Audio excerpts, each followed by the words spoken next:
The moment my mother snatched the apple juice box from my 6-year-old son's hands and passed it to my sister's twin daughters, I knew something inside me had finally broken. We were sitting in Romano's family restaurant on a sunny Saturday afternoon in suburban Denver, what should have been a pleasant family lunch, turning into something much darker. "Your son can drink tap water," Patricia said, with that sharp tone she reserved for moments when she wanted to remind everyone who was in charge. Tyler just sat there, his small hands folded in his lap, watching as Emma and Sophie grabbed the juice box like vultures. My father Harold leaned forward with his usual cold smile. "He should learn not everything is for him," he added, as if my child needed a lesson in scarcity at a table full of plenty. Tyler didn't cry or protest. He simply stared down at his empty hands while his cousins giggled over their stolen prize. I felt something shift in my chest, a quiet rage that had been building for months, finally reaching its breaking point. I didn't raise my voice or make a scene. I only said one word spoken so softly that only our table could hear it. "All right."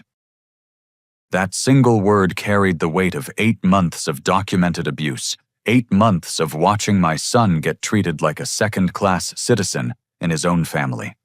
The juice box incident wasn't some isolated moment of poor judgment. It was the latest installment in a systematic campaign of favoritism that had been destroying my child's self-worth since my divorce from Madison became final last spring. I remembered sitting in that sterile courthouse back in March, listening to my own parents testify against me during the custody hearing.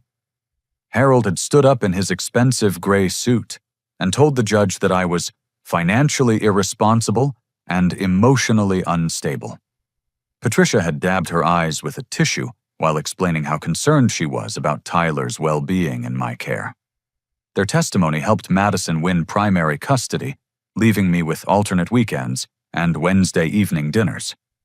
What they hadn't mentioned to the court was how they'd already decided that Tyler didn't deserve the same treatment as Jessica's daughters. Tyler inherited my quiet nature, the kind of gentle soul who preferred building with blocks to competing on soccer fields. Emma and Sophie, on the other hand, had learned early that demanding attention got results.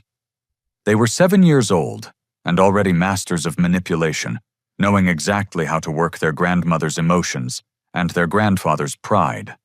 Jessica had trained them well in the art of getting what they wanted. The pattern started small. During Tyler's first weekend visit after the divorce, I'd brought him to Sunday dinner at my parents' house. Patricia had prepared individual chocolate pudding cups for dessert, but when we sat down, there were only 3. "Oh dear," she'd said with fake concern. "I must have miscounted. Tyler can share with the girls." I'd watched my son's face fall as Emma declared she was too hungry to share, while Sophie giggled and scraped every last bit from her cup. I'd made a mental note that night, the first entry in what would become a detailed journal of discriminatory incidents. Christmas morning had been particularly brutal. Tyler had received a small package containing a plastic toy car from the dollar store, while Emma and Sophie unwrapped matching tablets, designer clothes, and enough toys to stock a small store. "We had to be practical this year," Harold had explained when he saw my expression. "Money's been tight." The lie was so transparent it was insulting. This was the same man who owned 4 rental properties and had just purchased a new Cadillac Escalade. Jessica encouraged every bit of it. She'd moved back home after her own divorce, turning our childhood bedrooms into a luxury suite for herself and the twins. During family gatherings, I'd watch her whisper instructions to her daughters, coaching them to take toys from Tyler or ask for extra portions when food was served. "Take whatever you want from Tyler, sweeties," she'd said just last month during Tyler's birthday celebration. Yes, you read that correctly. During Tyler's birthday party, my sister was teaching her children to steal from the birthday boy. Patricia had forgotten to buy a cake for Tyler's 6th birthday, but had somehow found time to make elaborate princess-themed cupcakes for the twins 3 days later. When I'd confronted her about the obvious slight, she'd claimed it was just a scheduling mix-up. "You're being too sensitive, George," she'd said, using the same dismissive tone she'd perfected during my childhood. Tyler understands that life isn't always fair. But Tyler did understand in the way that children understand everything adults think they're hiding. I'd found his diary last week while cleaning his room, a small notebook, where he'd been writing letters to God, asking why his grandparents didn't love him as much as his cousins. "Dear God, please make me better, so Grandma Patricia will smile at me like she smiles at Emma and Sophie. I promise I'll be really good and not ask for anything ever again." Reading those words had felt like taking a punch to the stomach. Harold's favoritism came with business lessons attached. He'd lecture Tyler about earning what you get while simultaneously handing the girls $20 bills for cleaning their already spotless rooms. "Winners work for their rewards," he'd tell my son, while the twins counted their unearned cash. Harold had built his real estate empire on the principle that weakness deserved punishment and strength deserved rewards. In his mind, Tyler's gentle nature marked him as genetically inferior. The documentation in my phone contained photos, voice recordings, and detailed notes about every incident. I'd started keeping records after the third or fourth blatant example, realizing that no one would believe how calculated the mistreatment had become. There were timestamps, witness names, and even receipts showing the price differences between gifts. What had started as a protective instinct for my son had evolved into something resembling a legal case file. Now, sitting in Romano's restaurant with Tyler staring at his empty hands, I felt the weight of all those documented moments pressing against my chest. Marcus, our young waiter, had witnessed the juice box incident firsthand. I could see the discomfort in his expression as he refilled water glasses and pretended not to notice the obvious dysfunction playing out at table 12. Other families around us were sharing meals and laughter, creating the kind of warm memories that Tyler deserved but rarely experienced. The twins were already demanding more juice, their voices rising in that particular whine that Jessica never bothered to correct.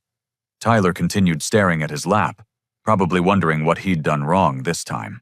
Jessica sat back in her chair with that familiar smirk, satisfied that her daughters had once again claimed victory over their younger cousin. I reached into my jacket pocket and pulled out my phone, feeling its weight like a loaded weapon.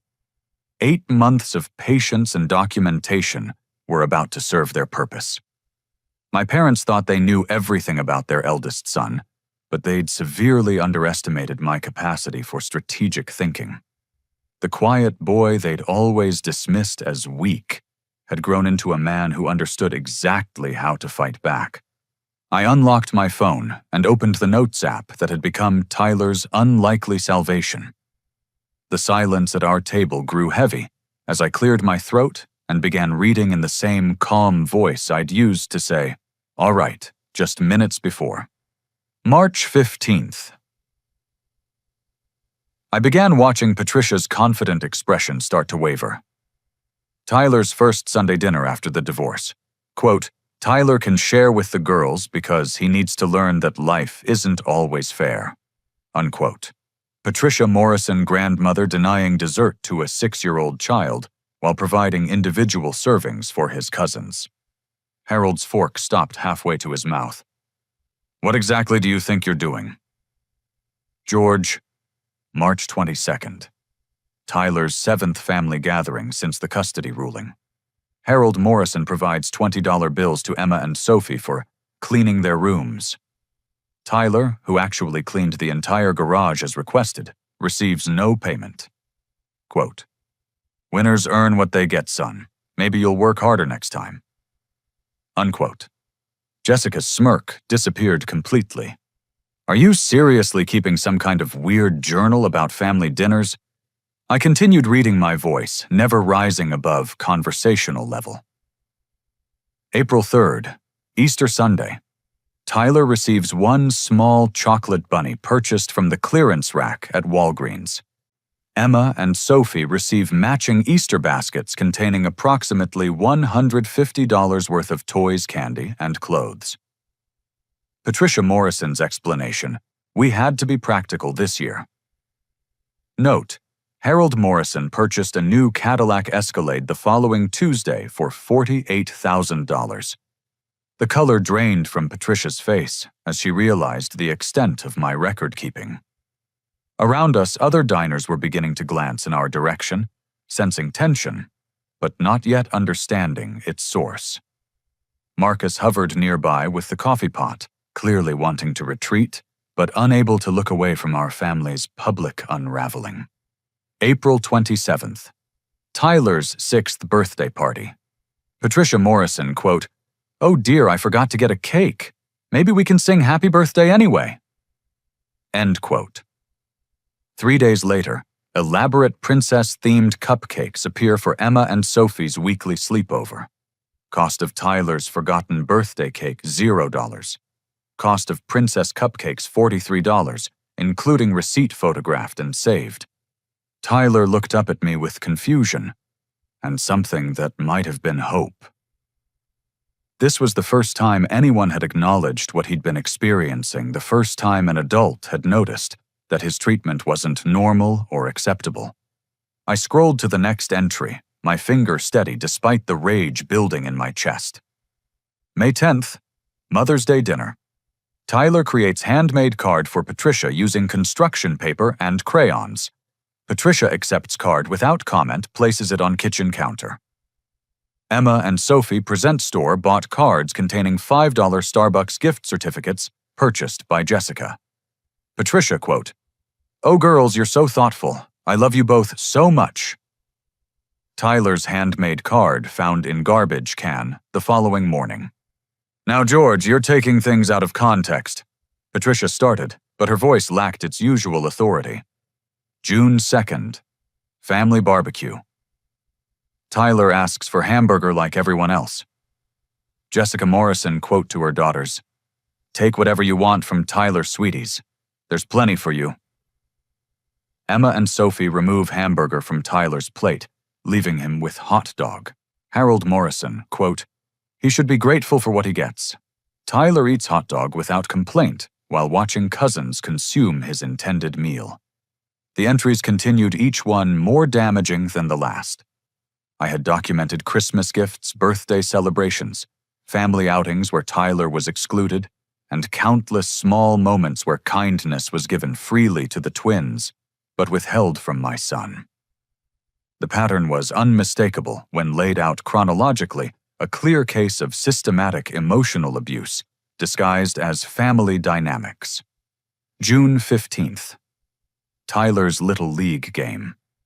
Patricia and Harold attend Emma's dance recital instead, despite Tyler pitching his first complete game. Quote from Patricia via phone call, "Baseball is just a phase. Emma's dancing is real talent." Tyler asks why grandparents didn't come watch him play. George Morrison explains they were busy with something important. Jessica was fidgeting now, her fingers drumming nervously against the table. "This is ridiculous. You're making everything sound worse than it was."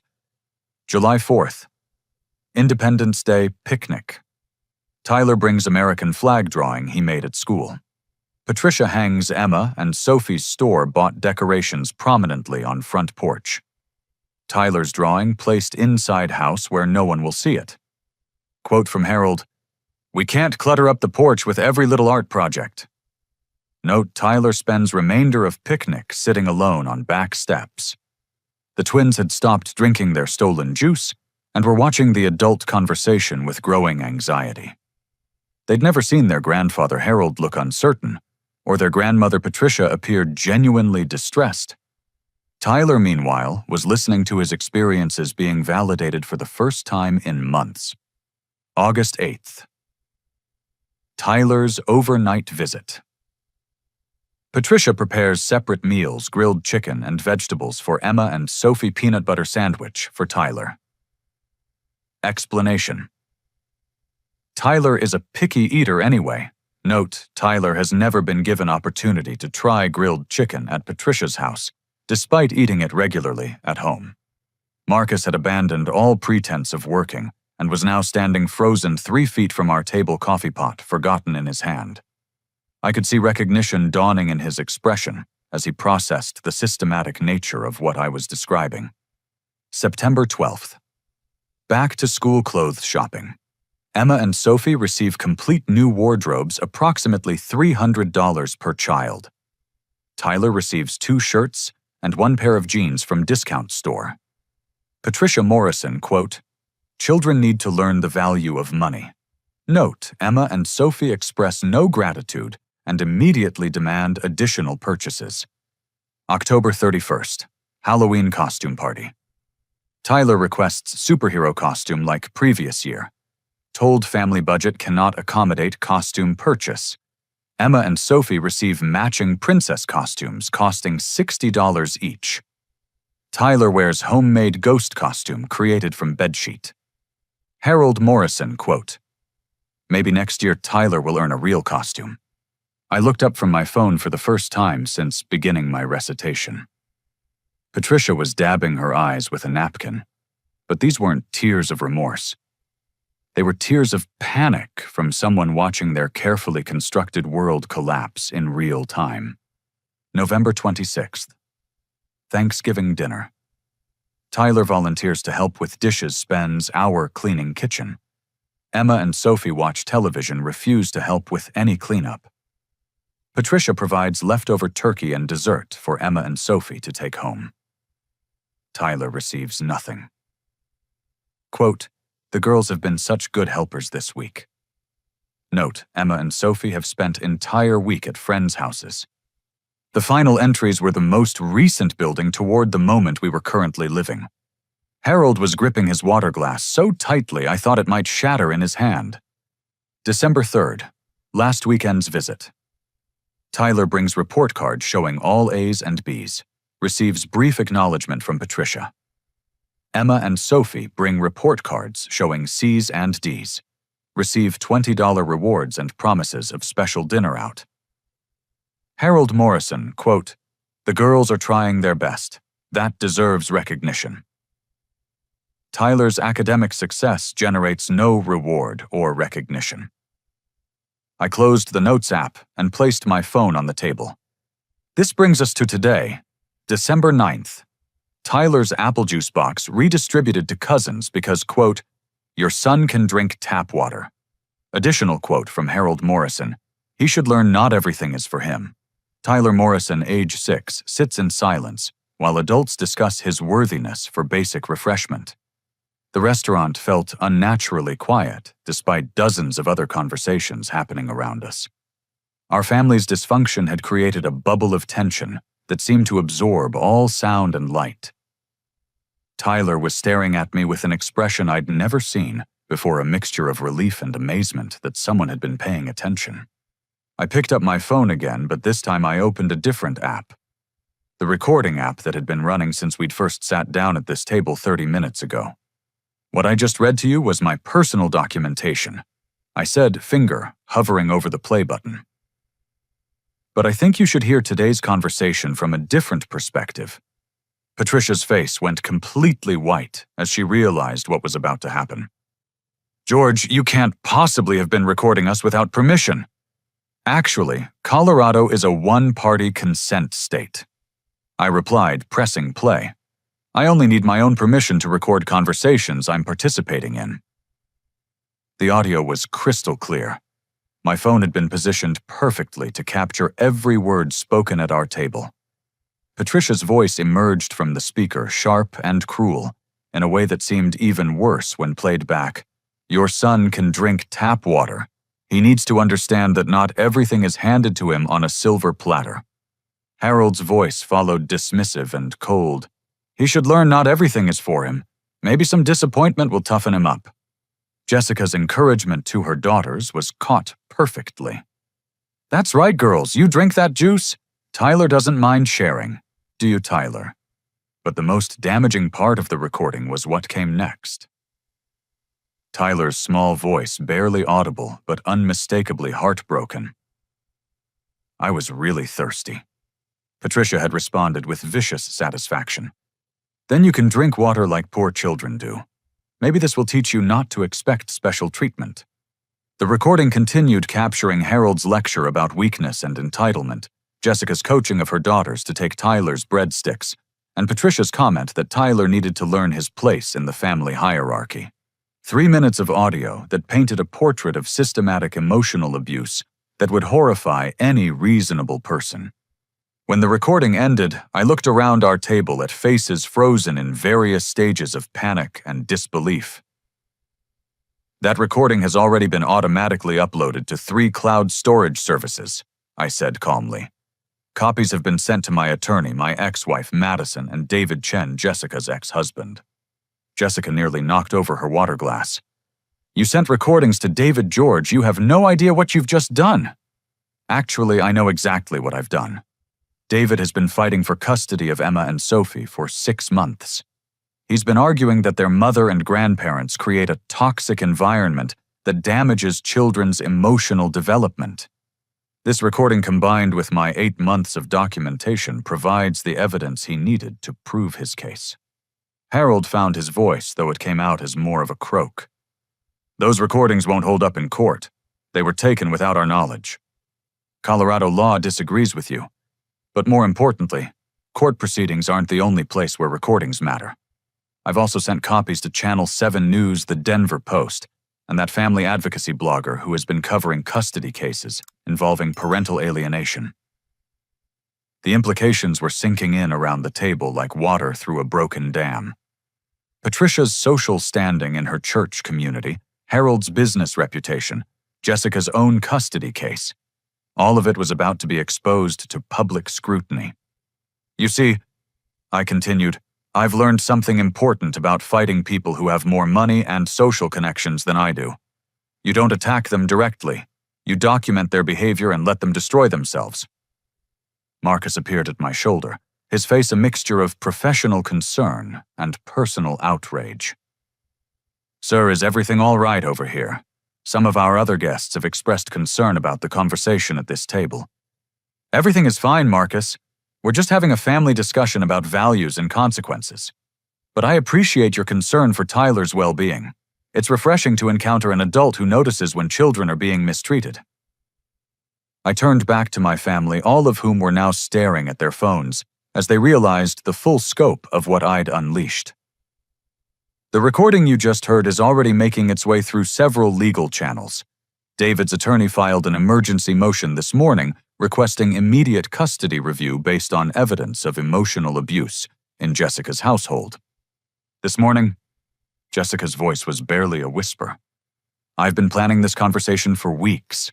The juice box incident was just the trigger. I was waiting for the final piece of evidence that would demonstrate the ongoing pattern of discriminatory treatment. Tyler deserves better than what this family has given him, and I've spent months building a case to prove it. Patricia was crying now, but these weren't tears of remorse. They were tears of someone watching their carefully constructed world fall apart in real time. George, please, we can fix this. We can treat Tyler better. You don't need to destroy the entire family over a misunderstanding. 8 months of documented psychological abuse isn't a misunderstanding. It's a choice that each of you made repeatedly despite knowing how much it was hurting a 6-year-old child. Harold tried one last desperate gambit.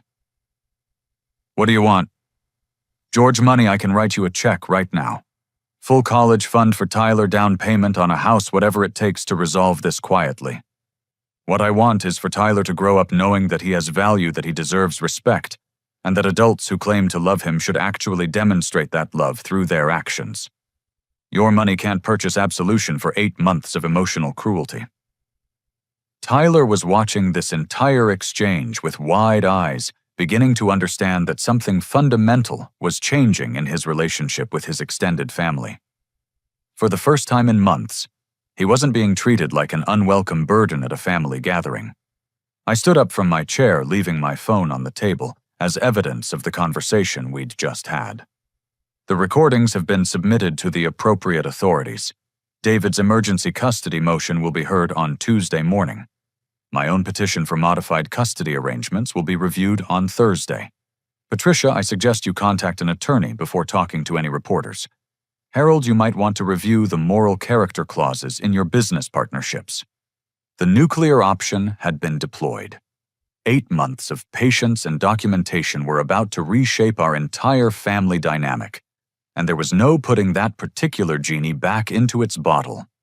As I stood at the table gathering Tyler's jacket, Sandra Williams Romano's restaurant manager approached our table with a concerned expression. She was a woman in her 40s, with kind eyes and the confident posture of someone used to handling difficult situations. "Excuse me," she said politely, "but I couldn't help overhearing some of your conversation. Are you Harold Morrison from Morrison Real Estate Development?"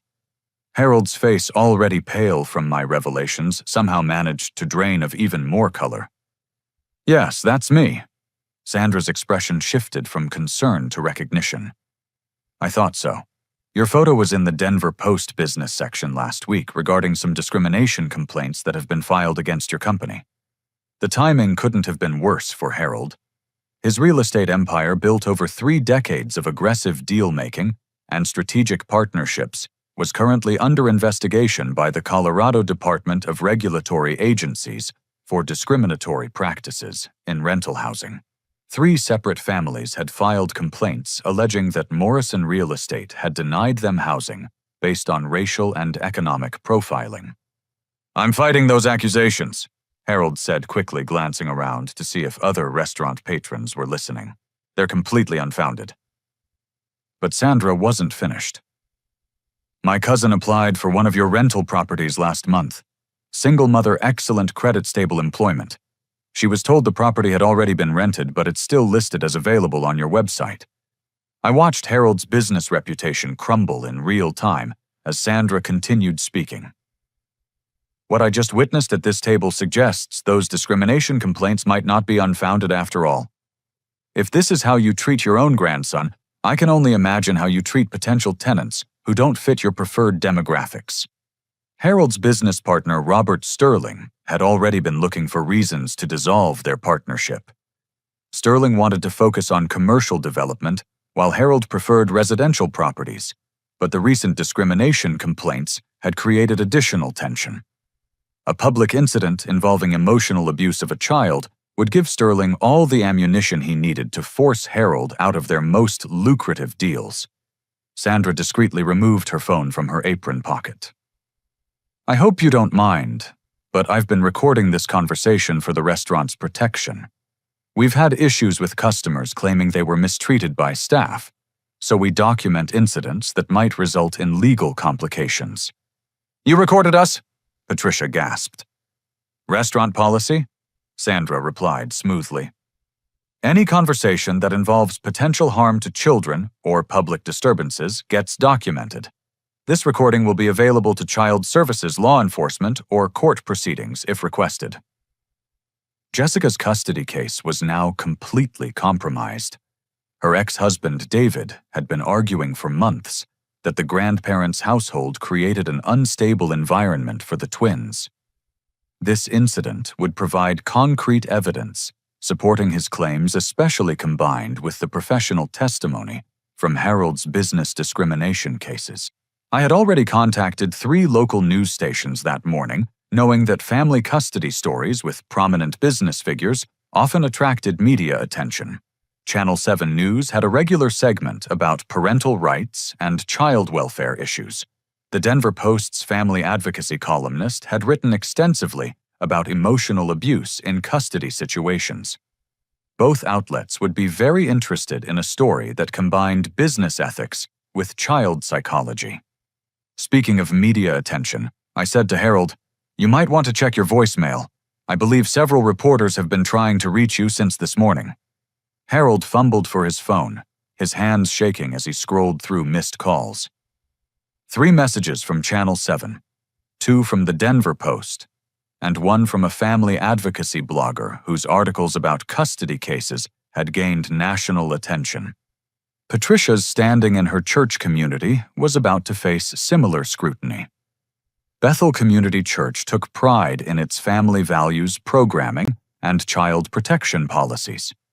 Patricia served on the church board and led the children's ministry volunteer program, learning that she had been systematically mistreating her own grandson would create a scandal that would reverberate through the entire congregation. Reverend Matthews will be particularly interested in today's recordings, I told Patricia, especially considering your recent application to expand the children's ministry budget. The church board tends to take a dim view of leaders who demonstrate patterns of child emotional abuse. Tyler was beginning to understand that the adults around him were experiencing consequences for their behavior toward him. For 8 months, he had internalized their treatment as evidence of his own inadequacy. Now he was watching them face accountability for choices that had nothing to do with his worth as a person. Sandra was still standing beside our table, her management instincts clearly troubled by what she had witnessed. "Sir, I want you to know that your family is welcome at Romano's anytime, but I think it would be best if this particular gathering concluded before it escalates further." Other restaurant patrons were indeed watching our table now, some with obvious concern for Tyler, others with the morbid curiosity that family drama tends to attract. A few people had their phones out, though whether they were recording or simply checking messages was unclear.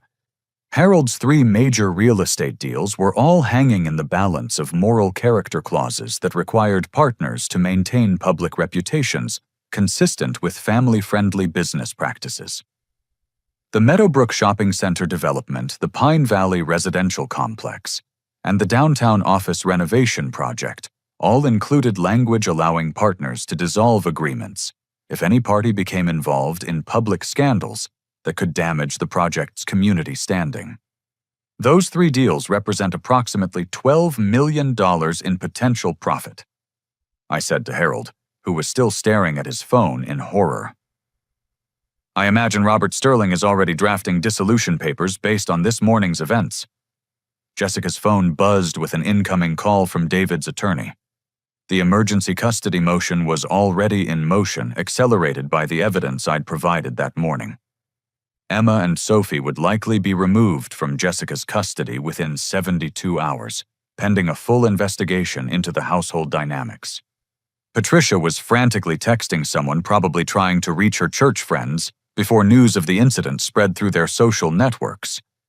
But the recordings I'd shared that morning had already reached several key members of Bethel Community Church's Leadership Council. "Tyler," I said, kneeling down to his eye level, "would you like to go home now?" He nodded solemnly, his small hand reaching for mine with more confidence than I'd seen from him in months. For the first time since the divorce, Tyler was experiencing adults taking his well-being seriously and holding other adults accountable for treating him with respect. Sandra walked us toward the restaurant exit, her expression warm with approval. "You did the right thing," she told me quietly.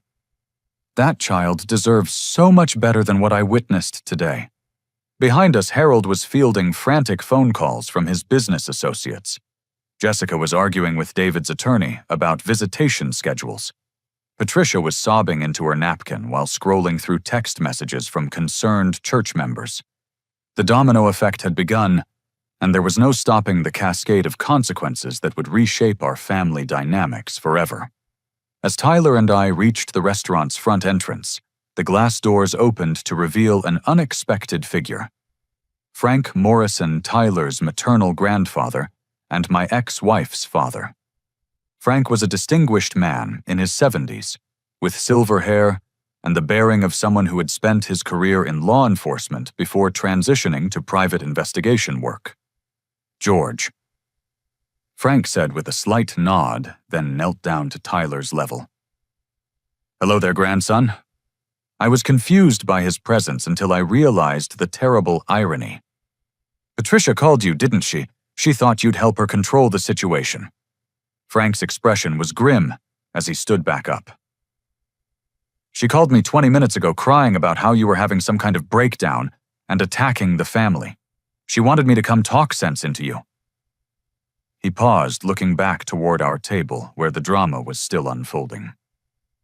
"But I've been sitting in my car in the parking lot for the last 15 minutes, listening to something much more interesting." He pulled out a small digital recorder the kind that private investigators use for documenting evidence. See, Patricia has been calling me regularly since your divorce, usually to complain about your parenting or to share gossip about your personal life. What she didn't know was that I've been recording every single one of those conversations. The implications hit me like a freight train. What exactly has she been telling you? Well, for starters, she admitted that she and Harold deliberately sabotaged your custody case by providing false information to Madison's attorney. They told lies about your financial stability, your living situation, and your relationship with Tyler. They painted you as an unfit father because they wanted to control the narrative around your divorce. Frank's revelation meant that my original custody arrangement had been based on perjured testimony. If Patricia and Harold had lied under oath during the divorce proceedings, it would invalidate the entire custody ruling and open them up to criminal charges for perjury. There's more. Frank continued, his voice growing colder. Patricia bragged about how they were teaching Tyler his place in the family hierarchy. She described the Christmas gift situation in detail, laughing about how Tyler's face looked when he saw what the twins received compared to his dollar store toy. Tyler was listening to this conversation with growing amazement. For months, he had believed that his grandparents' treatment reflected his own inadequacy. Learning that their cruelty was calculated and deliberate was somehow both devastating and liberating. Most damaging of all. Frank said, Patricia admitted that she and Harold have been coaching Jessica on how to manipulate the twins' custody situation. They've been teaching Emma and Sophie to lie about their father David, claiming he's mean to them, when he's actually the most stable adult in their lives. Jessica's custody case wasn't just compromised. It was built on a foundation of manufactured evidence and coached testimony from 7-year-old children. David's attorney would have grounds for criminal charges against all 3 adults involved in the conspiracy. I brought my attorney with me today. Frank continued gesturing toward a man in a dark suit waiting by a silver sedan. Robert Chen specializes in family law and criminal fraud cases. He's been reviewing the recordings while I came inside to assess the situation. The timing was perfect and terrible. Harold's business empire was already under investigation for discrimination. Jessica's custody case was unraveling due to evidence of emotional abuse. Patricia's social standing was about to collapse when her church community learned about her treatment of Tyler. Now they were all facing potential criminal charges for perjury and conspiracy. Frank knelt down to Tyler again, his voice gentle but clear. Tyler, I want you to know that your father is a good man who loves you very much. The way your other grandparents have been treating you is wrong, and we're going to make sure it stops. I felt overwhelming gratitude toward this man who barely knew me, but was willing to fight for his grandson's well-being. Frank, why are you doing this? You could have just stayed out of our family drama. Because Madison called me last night, he replied. She's been feeling guilty about the custody arrangement since she learned how badly Tyler was being treated. She wants to modify the custody agreement in your favor, but she needed evidence that the original ruling was based on false information. This was the revelation I'd been hoping for, but never dared to expect. Madison had witnessed Tyler's declining emotional state during his visits to her house. She'd noticed his increased anxiety, his reluctance to talk about time with his paternal grandparents, and his growing belief that he wasn't worthy of love or attention. She's been documenting the psychological impact on Tyler for the past 2 months. Frank continued. Regression in potty training nightmares, social withdrawal at school. Her pediatrician confirmed that these symptoms are consistent with ongoing emotional trauma. Harold's business license complaints were gaining momentum as word spread through Denver's tight-knit real estate community. Robert Sterling had indeed filed dissolution papers that morning, citing reputational concerns and moral character issues. The Meadowbrook Shopping Center project was already seeking new development partners. Patricia's church community was learning about the situation through an informal network of concerned members who had received my morning calls. Bethel Community Church's Leadership Council was planning an emergency meeting to discuss Patricia's continued involvement in children's ministry programs.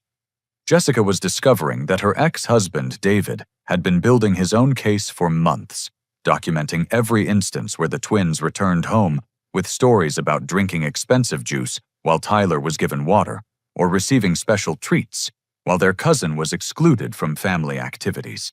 "There's something else," Frank said, his expression growing even more serious.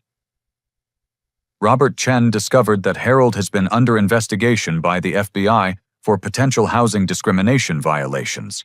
Federal investigators have been monitoring his business practices as part of a larger investigation into systemic discrimination in Denver's rental housing market. A federal investigation meant that Harold's business problems extended far beyond state regulatory issues.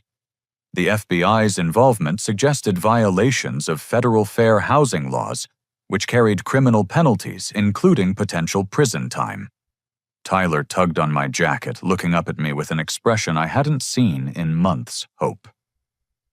"Daddy, does this mean I don't have to visit Grandma Patricia and Grandpa Harold anymore?" "That's exactly what it means, buddy. You're going to be safe and loved, and you're never going to be treated like that again." Frank's attorney was approaching the restaurant entrance, briefcase in hand, and expression all business. "George Robert Chen would like to speak with you about filing criminal charges for perjury, conspiracy, and child emotional abuse. He believes we have enough evidence to proceed immediately." Behind us, through the restaurant windows, I could see Harold frantically trying to manage multiple phone calls, while Jessica argued with someone on her own device. Patricia sat alone at the table, staring at her hands, and probably realizing that 20 years of carefully maintained social standing was about to evaporate overnight. "The most important thing," Frank said, putting his hand on Tyler's shoulder, "is that this little boy is going to grow up knowing he's loved and valued. Madison wants to establish a new custody arrangement where you have primary custody and she has supportive visitation. We want to create a real family for Tyler, one where he's treasured instead of tolerated." Tyler smiled for the first time that day, a genuine expression of relief and happiness that reminded me why every moment of the past 8 months had been worth enduring. As we stood in the restaurant lobby discussing legal strategies with Frank's attorney, Marcus appeared beside us with an apologetic expression. "Excuse me, sir, but I need to speak with you about something important." I turned to face the young waiter who had witnessed Tyler's humiliation just an hour earlier. "What can I do for you, Marcus?" "Well, this is a little awkward, but I'm not actually a waiter," Marcus said, glancing around nervously. "I mean, I am working here today, but that's not my regular job. I'm a family court investigator for Jefferson County. I was having lunch with my own family when your situation started unfolding." The revelation hit like a lightning bolt. Marcus wasn't just a random witness to our family's dysfunction. He was a court-appointed professional whose job involved assessing family dynamics and child welfare situations. "I've been a court investigator for 6 years, Marcus continued. "Part of my training involves recognizing signs of emotional abuse and documenting incidents that might require intervention. What I witnessed at your table represents clear evidence of systematic psychological mistreatment of a minor child." Frank's attorney immediately understood the implications. "As a court investigator, your professional observations would carry significant weight in any custody or child welfare proceeding." "Exactly. I'm legally obligated to file a report about what I observed today. The discriminatory treatment, the deliberate withholding of refreshments, the public humiliation of a 6-year-old child, and the adult's dismissive attitudes toward the child's emotional well-being all constitute reportable incidents." Tyler was staring up at Marcus with a mixture of confusion and curiosity. "Are you a policeman?" "Something like that, buddy. I work for the court system to help make sure children are safe and happy with their families." Marcus's professional report would fast-track every legal proceeding already in motion. His documentation would accelerate George's custody modification, Jessica's custody evaluation, and any potential criminal charges against the grandparents. "There's something else," Marcus said, looking directly at me. "During my 6 years as a court investigator, I've seen hundreds of family disputes and custody situations. What you did today, documenting months of mistreatment and then confronting it systematically, was exactly the right approach. Most parents either ignore ongoing abuse or react emotionally in ways that actually harm their case." Frank was nodding approvingly. George showed remarkable restraint and strategic thinking. 8 months of evidence collection demonstrates a pattern that can't be dismissed as a single incident or misunderstanding. Marcus's own children, a boy and girl around Tyler's age, had been sitting at a nearby table during our confrontation. They had witnessed the entire incident and were now approaching with their mother, a woman in her 30s, who introduced herself as Sarah. "I'm sorry to interrupt," Sarah said, "but our children were very upset about how that little boy was being treated. They wanted to invite him to share some of our dessert." Tyler looked up at me for permission, and I nodded. For the first time that day, he was being invited to participate in normal childhood interactions with peers who saw him as worthy of friendship and kindness. As Tyler joined Marcus's children at their table sharing chocolate cake and animated conversation, I felt the weight of 8 months lifting from my shoulders. This was what normal looked like: children being included, adults treating kids with respect, families creating positive memories together. My professional report will note that Tyler responded immediately and positively to appropriate treatment from adults and peers, Marcus told me. His social skills and emotional resilience appear intact despite months of psychological stress. Harold's business empire was indeed collapsing in real time.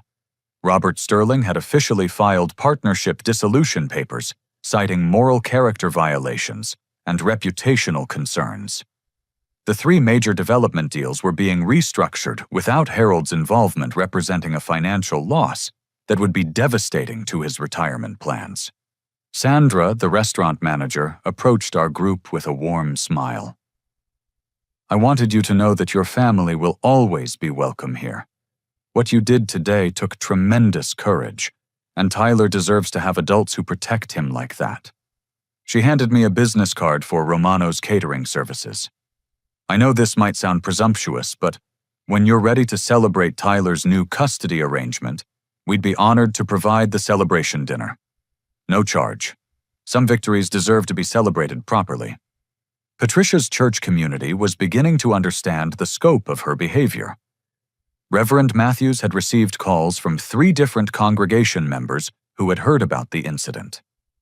Bethel Community Church's children's ministry would be conducting an immediate review of Patricia's volunteer activities and leadership responsibilities. Jessica's custody case was over before it had really begun. David's emergency motion, supported by Marcus's professional report and Frank's recorded evidence, would result in immediate custody transfer. Emma and Sophie would be living with their father within 72 hours with supervised visitation only for Jessica. "The twins are actually going to benefit from this situation," Frank observed. "David is a stable, loving father who's been prevented from providing proper care because of Jessica's manipulation and the grandparents' enabling. They'll have a chance to develop healthy relationships with adults who set appropriate boundaries." Tyler returned to our group with chocolate on his face and excitement in his voice. "Daddy Marcus's kids want to know if I can come to their house for a playdate sometime." "We'd love to have Tyler over," Sarah added. "Marcus and I believe strongly in supporting families who are going through difficult transitions. Your son seems like a wonderful child who just needs more positive adult influence in his life." The news crews I'd contacted that morning were beginning to arrive in the restaurant parking lot. Channel 7's family advocacy reporter was setting up equipment, while the Denver Post's photographer prepared for interviews. Harold's business scandal, combined with the family dysfunction angle, had created exactly the kind of story that captured public attention. "Are you prepared for media attention?" Frank's attorney asked me. "I've been preparing for this day for 8 months, I replied. "Tyler deserves to have his story heard, and other children in similar situations need to see that adults can and should fight for their well-being." Marcus's professional report would be filed within 24 hours, triggering immediate investigations by Child Protective Services, family court, and potentially criminal prosecutors. The systematic nature of the documented abuse combined with evidence of perjury in previous court proceedings created multiple avenues for legal accountability. Tyler was laughing with his new friends, his earlier trauma temporarily forgotten, in the joy of being included and valued by peers. This was the childhood he deserved: spontaneous friendships, shared desserts adults who noticed his feelings and responded with kindness. The most important outcome. Frank said, watching Tyler interact naturally with other children, is that this boy is going to grow up knowing that he matters, that he deserves respect, and that people who love him will fight for his well-being. As we prepared to leave the restaurant, Tyler ran back to our group with a drawing that Marcus's children had helped him create. It was a picture of a family sitting around a dinner table, everyone smiling, everyone included, everyone holding hands. "This is what our family is going to look like," Tyler announced proudly. And for the first time in 8 months, I believed him. 6 months later, on a warm Saturday afternoon in June, Tyler and I sat at our regular table at Romano's restaurant, celebrating the completion of what had become known in family court circles as the Morrison case. The legal proceedings that began with a stolen juice box had reshaped not only our family, but had created precedents for how courts handle systematic emotional abuse in custody situations. Tyler was coloring a picture of a baseball diamond while waiting for his lunch, chattering excitedly about his upcoming Little League playoffs. His transformation over the past 6 months had been remarkable to witness. The quiet, withdrawn child who had sat silently while adults discussed his worthiness for basic refreshments had evolved into a confident, expressive boy who understood his own value. "Daddy Marcus said he might be able to come to my game next week," Tyler said, not looking up from his careful coloring. "His kids want to cheer for our team." Marcus had indeed become an unexpected family friend. His professional report had been instrumental in expediting every legal proceeding, but more importantly, his children had provided Tyler with his first genuine peer friendships in months. Sarah had become something of a mentor to me, offering guidance on single parenting and helping Tyler adjust to his new living situation. The legal outcomes had exceeded even Frank's optimistic projections. My custody modification had been approved within 2 weeks, granting me primary physical custody, with Madison receiving alternate weekend visitation. More significantly, Patricia and Harold's visitation rights had been terminated entirely, pending completion of court-ordered family therapy and anger management programs. Harold's business empire had collapsed completely. The FBI investigation had uncovered systematic violations of federal fair housing laws, resulting in criminal charges and a plea agreement that included significant financial penalties and permanent prohibition from real estate development activities. Robert Sterling had successfully dissolved their partnership and restructured all 3 major projects without Harold's involvement. Jessica had lost custody of Emma and Sophie permanently. David's emergency motion, supported by overwhelming evidence of manipulation and emotional abuse, had resulted in full custody transfer with supervised visitation only. The twins were thriving in their father's stable household, no longer being coached to lie about family dynamics or compete with their cousin for adult attention. Patricia's fall from social grace had been swift and comprehensive. Bethel Community Church had removed her from all leadership positions and children's ministry responsibilities. Her longtime friends had gradually distanced themselves as details of Tyler's treatment became public knowledge. She had entered intensive therapy, but had made only minimal progress toward acknowledging the harm she had caused. "Frank is coming to dinner tomorrow night," Tyler announced, adding green grass around his baseball diamond drawing. "He's bringing Madison, too. She wants to see my new room." The most surprising development had been Madison's complete reversal regarding our custody arrangement. Learning about Tyler's systematic mistreatment had horrified her, but discovering that her own parents had provided false testimony during our divorce proceedings had motivated her to take active steps toward healing our fractured co-parenting relationship. Madison's relationship with her parents had become strained when she learned about their recorded conversations with Patricia. Frank had been equally appalled by his daughter's willingness to accept perjured testimony that damaged Tyler's relationship with his father. Their family therapy sessions had been productive, but emotionally challenging. Madison wants to establish equal custody. I told Tyler, which means you'd spend the same amount of time with both of us. How do you feel about that? Tyler considered the question seriously, his crayon hovering over the paper. I think that sounds fair. Madison is nicer to me now, and she doesn't let anyone take my juice boxes.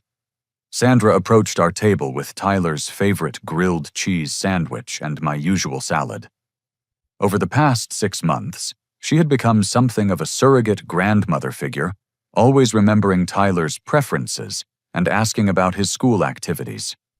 How's the little baseball star doing today? She asked, ruffling Tyler's hair affectionately. I'm batting 312, Tyler announced proudly. That's really good for someone my age. Sandra had been true to her word about celebrating our legal victories. She had provided catering for Tyler's 7th birthday party, Madison's reconciliation dinner, and the celebration meal after my custody modification was finalized. Romano's had become our unofficial family headquarters, a place where Tyler felt safe and valued. The media attention from our story had generated unexpected positive outcomes for other families. Channel 7 News had created a recurring segment about emotional abuse in family court situations. The Denver Post's family advocacy columnist had used our case to highlight gaps in child protection services. Most importantly, 3 other families had contacted my attorney with similar situations, involving systematic discrimination against children during custody disputes. There's something I want to show you, Tyler said, pulling a folded paper from his pocket. It was a letter he had written at school during a creative writing assignment about heroes. My daddy is my hero because he protected me when other grown-ups were being mean to me. He wrote down all the bad things that happened so people would believe him. He didn't yell or get angry. He just made sure everyone knew the truth. Now I live with him most of the time, and nobody takes my juice boxes anymore. I learned that kids deserve to be treated nice, and that good daddies fight for their children. When I grow up, I want to protect kids like my daddy protected me. Reading Tyler's words brought tears to my eyes, not from sadness, but from overwhelming pride in his resilience and emotional growth. This child had endured months of systematic psychological abuse, but had emerged with his capacity for trust and love intact. Marcus appeared at our table with his own family, stopping by for their weekly lunch. His children immediately gravitated toward Tyler, planning their next playdate and discussing summer camp activities. Sarah hugged me warmly, as had become her custom whenever we encountered each other. Tyler's doing so well, she observed, watching him interact confidently with her children. 6 months ago, he was withdrawn and anxious. Now look at him organizing group activities and expressing his opinions clearly. The most profound change had been Tyler's relationship with his own emotions. He no longer apologized for having preferences or needs. He asked for help when he needed it, expressed joy without restraint, and had learned to recognize when adults were treating him inappropriately. I've been thinking about something, Tyler said as we finished our lunch. Maybe someday Patricia and Harold will learn how to be nice to kids, and then we could see them again. But only if they promise to be kind. His willingness to consider forgiveness balanced with clear boundaries about acceptable treatment demonstrated emotional maturity that impressed every adult in his life. Tyler had learned that love without respect wasn't really love at all, but he hadn't lost his capacity for hope and second chances. As we prepared to leave the restaurant, Tyler carefully placed his baseball diamond drawing in his backpack, alongside several others he'd created over recent weeks. His artwork had evolved from dark, isolated figures to bright, inclusive scenes featuring families and friends engaged in happy activities together. Frank's investigation had revealed additional evidence of Harold and Patricia's manipulation, extending beyond their treatment of Tyler. They had been systematically undermining relationships between Jessica and David for years, coaching the twins to fear and resent their father. Their interference had damaged multiple family relationships and traumatized several children. The important thing to remember, I told Tyler as we walked to our car, is that you are loved, you are valuable, and you deserve to be treated with kindness and respect. What happened before wasn't your fault, and it will never happen again. Tyler nodded solemnly, then brightened. And if anyone ever tries to take someone else's juice box, I'll tell them that's not okay. That afternoon, as Tyler played in our backyard with the neighborhood children who had become his close friends, I reflected on the journey that had brought us to this place of peace and security. 8 months of documentation, 1 moment of courage, and the support of unexpected allies had transformed our lives completely. The phone rang, and I answered to find Frank on the line with updates about the continuing legal proceedings. Harold had agreed to plead guilty to federal housing discrimination charges, accepting a 5-year probation sentence and permanent prohibition from real estate development. Patricia had made progress in therapy and was requesting supervised visitation with Tyler, pending psychological evaluation and family therapy completion. "What do you think about Patricia's request?" Frank asked. "I think Tyler should make that decision when he's ready, if he's ever ready. Right now, he's focused on building healthy relationships with people who treat him well." Tyler's story had become something of a landmark case in family court circles, demonstrating the importance of systematic documentation in emotional abuse situations and highlighting the need for better protection of children during custody disputes. Several law schools had requested permission to use our case materials in their family law curricula. As evening approached, Tyler and I prepared dinner together in our kitchen, a daily ritual that had become one of his favorite activities. He chattered about his day at school, his weekend plans with Madison, and his excitement about summer baseball season. "Daddy," Tyler said as we set the table, "do you think other kids might need help like I did?" "Some kids probably do need help, buddy. Why do you ask?" "Maybe when I'm older I could help protect kids like you protected me. Marcus says there are jobs where you help families be happier." Tyler's desire to transform his painful experience into a way of helping others demonstrated the kind of resilience and empathy that would serve him well throughout his life. He had learned that surviving difficult experiences could create strength and wisdom that benefits not only ourselves, but the people around us. That night, as I tucked Tyler into his bed, surrounded by drawings of happy families and baseball trophies, he looked up at me with the bright, confident expression that had replaced his earlier anxiety and withdrawal. "Thank you for fighting for me, Daddy. Thank you for being brave enough to let me fight for you, buddy." As Tyler drifted off to sleep, I sat in his doorway reflecting on the profound truth we had both learned over the past 6 months. Children deserve protection. Adults have the responsibility to provide it. And love without respect is just another form of manipulation.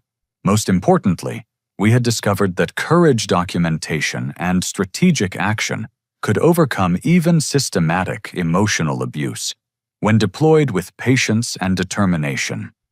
Tyler's childhood would be different now, filled with adults who valued his thoughts and feelings, friends who included him naturally in their activities, and family members who demonstrated their love through consistent, respectful treatment. The little boy, who had once sat silently while adults discussed his worthiness for basic refreshments, had grown into a confident child who understood his own value and expected appropriate treatment from the people around him. The juice box that started our journey toward justice had taught us both that small moments of cruelty, when properly documented and courageously confronted, could be transformed into powerful catalysts for positive change. Tyler's story would continue, But now it would be a story of healing growth and the profound impact that protective adults can have on a child's life. Have you ever witnessed a child being treated unfairly by adults who should be protecting them? Sometimes the smallest acts of cruelty can reveal the biggest problems in families, and it takes tremendous courage to speak up for children who can't protect themselves. Tyler's story shows us that documentation, patience, and strategic action can create real change in children's lives. If this story resonated with you, please share it with others who might need to hear about the importance of standing up for kids. Like this video if Tyler's journey toward healing touched your heart, and subscribe for more stories about families overcoming difficult situations together. Comments are always welcome. I love hearing your thoughts about how adults can better protect and support the children in their lives. Thank you for taking the time to listen to Tyler's story. And remember that every child deserves to be treated with dignity, respect, and unconditional